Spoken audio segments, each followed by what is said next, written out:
Hey guys, so today we are revisiting the HP Elite 8200 small form factor PC. In previous videos, we paired it up with a GT 1030 and then upgraded it to its limit with a faster i7, a GTX 1050 Ti, 32 gigs of RAM and a SSD. I couldn't find many videos using an AMD Radeon card, likely because there are not many models in the low profile form factor. So today we're using a regular size Radeon RX 460 and we'll check out how we can use it with the HP Elite 8200. Regular size video cards are usually cheaper and easier to find, especially second-hand, when compared to low profile graphics cards. The video card we're using today is the Yeston RX 560D from China. It's basically a rebranded RX 460. We got this video card from Banggood. They have a range of models and do free shipping, and there's a 10% discount code in the description. So obviously this video card won't fit into the HP Elite 8200 just like that, so we got to be a little bit creative. We are going to use a PCI Express riser cable to connect the video card to the PCI Express slot on the motherboard. We need something to put it on, so I'm using a plastic chopping board.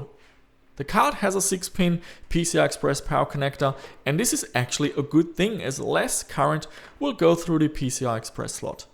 As this machine doesn't have any Molex power plugs, we are using a SATA to PCI Express adapter.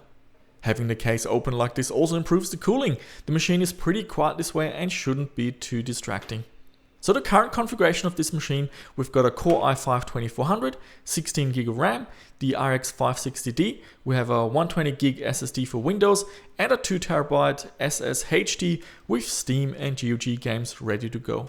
Now previously we compared the RX 560D with the GTX 1050 and the GT 1030, and it ends up performing faster than the GT 1030 and slower than the GTX 1050, but closer to the GTX 1050 overall.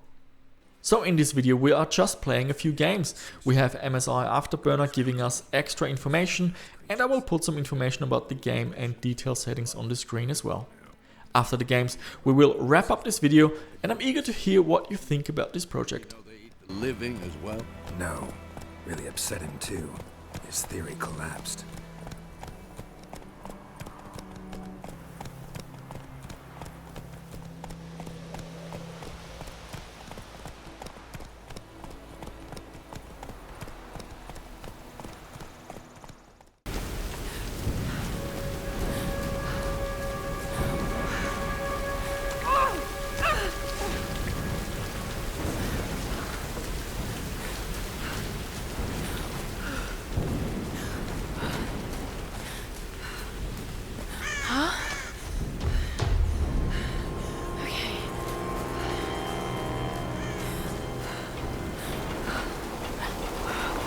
Do this.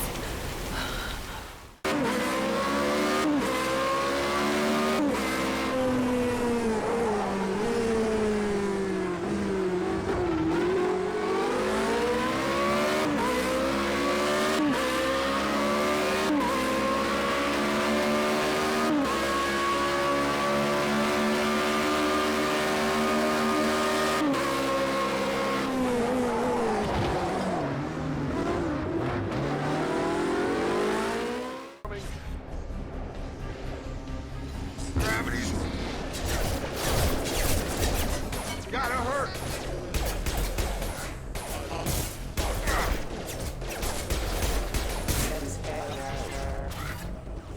What are you doing here? Thought you were still a work in progress. I just woke up. You probably know more than I do. Right, sorry about that. I'm Jacob Taylor. I've been stationed here for— Hostiles detected. Damn it! Into medium left. Medium right. Into open hairpin left. Medium right opens. Into easy left jump, dip. Easy right into hard right.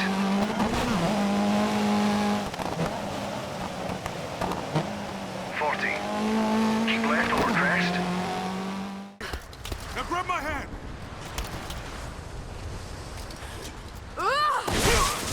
Gotcha!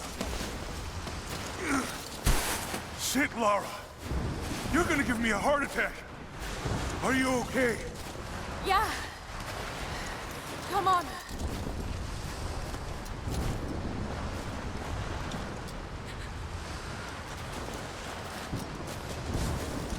Looks like we gotta go through. Come.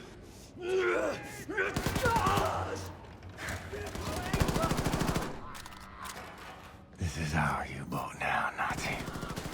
You ain't getting it back.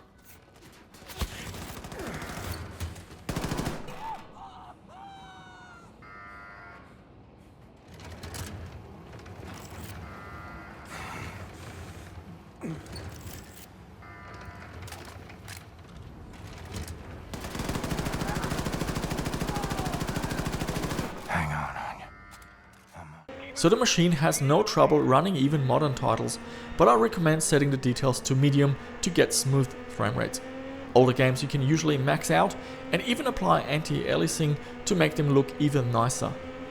Using the PCI Express riser cable isn't for everyone, but it opens a lot more options, especially when shopping for used video cards. The low profile variants usually are more expensive. So it's good to see that this older machine is still able to deliver decent performance and that can be picked up for a good price quite easily. So there you have it guys, we checked out how the Radeon RX 460 or 560D in our case can be installed into the HP Elite 8200 small form factor PC and how it performs. Now if you found this video useful, why not give it a like, please subscribe to our channel, click on the notification bell and share it with your friends. Thanks for watching and I shall see you soon with another one.